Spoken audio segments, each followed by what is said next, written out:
City web news की आध्यात्मिक series बाबा जी की साखी में आप सभी का स्वागत है। आज की इस वीडियो में हम यह समझेंगे कि कैसे हम बुरे कर्म करने से, पाप करने से खुद को बचा सकते हैं। आप भी अगर यह जानना चाहते हैं तो इस वीडियो को अंत तक ज़रूर देखें। अगर आपने ध्यान, धैर्य और सकारात्मक सोच के साथ इसे सुना और बताई गई बातों पर अमल किया तो यह वीडियो आपके जीवन को बदलने वाला साबित हो सकता है। तो चलिए बिना देर किए शुरुआत करते हैं आज की साखी की। यह साखी दो व्यक्तियों की है जो एक महात्मा से नाम लेने के उद्देश्य से उनके पास पहुँचे। इनमें से एक व्यक्ति अधिकारी था जो धार्मिक और सही मार्ग पर चलने का हकदार माना जाता था, जबकि दूसरा व्यक्ति अनाधिकारी था, यानी उसे धार्मिक रूप से सही रास्ते पर चलने का अधिकार नहीं था। महात्मा जी ने दोनों को दो छोटे पक्षी दिए और कहा कि इन पक्षियों को ऐसी जगह जाकर मारो जहां कोई भी तुम्हें देख ना पाए। यह एक परीक्षा थी। पहले व्यक्ति ने तुरंत एक पेड़ की आड़ में जाकर पक्षी को मार दिया और उसे महात्मा जी के पास वापस ले आया। उसे लगा कि उसने महात्मा जी के आदेश का पालन कर लिया है, क्योंकि उसने ऐसी जगह पक्षी को मारा था जहां उसे कोई देख नहीं रहा था। दूसरा व्यक्ति पक्षी को लेकर एक उजाड़ और वीरान जगह पर चला गया।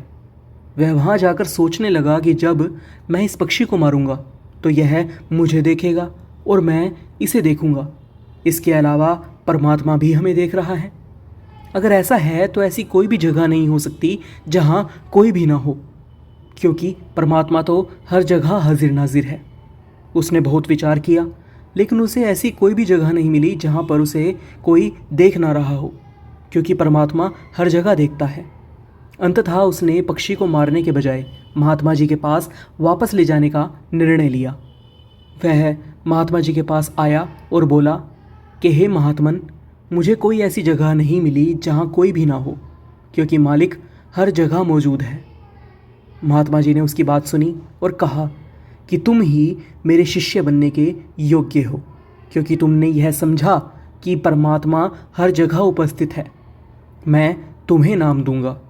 फिर महात्मा जी ने उस व्यक्ति को आशीर्वाद दिया और नामदान दीक्षा भी दी। उन्होंने दूसरे व्यक्ति से कहा कि तुम नाम के योग्य नहीं हो, इसलिए अपने घर को लौट जाओ।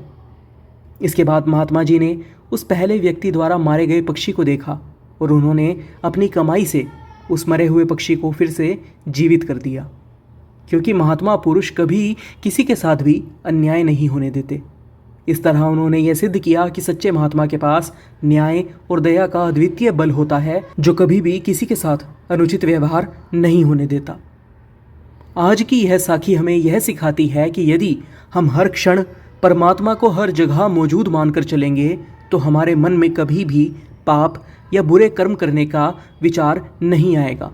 जब हमें यह विश्वास होगा कि कोई हमें हर समय देख रहा है तो हम अपने आचरण को सही और धर्म के मार्ग पर रखने का प्रयास करेंगे। साथ ही यह समझ में आता है कि सच्चे महात्मा हमेशा न्याय के मार्ग पर चलते हैं और किसी के साथ अन्याय नहीं होने देते। आज की यह साखी आपको अच्छी लगी हो तो अपनी राय हमें कमेंट बॉक्स में ज़रूर बताइएगा और इसे कम से कम 10 लोगों के साथ शेयर भी कीजिएगा, ताकि आप भी पुण्य के भागीदार बन सकें। कल एक बार फिर से लौटेंगे एक नई साखी के साथ। तब तक के लिए राधा स्वामी जी।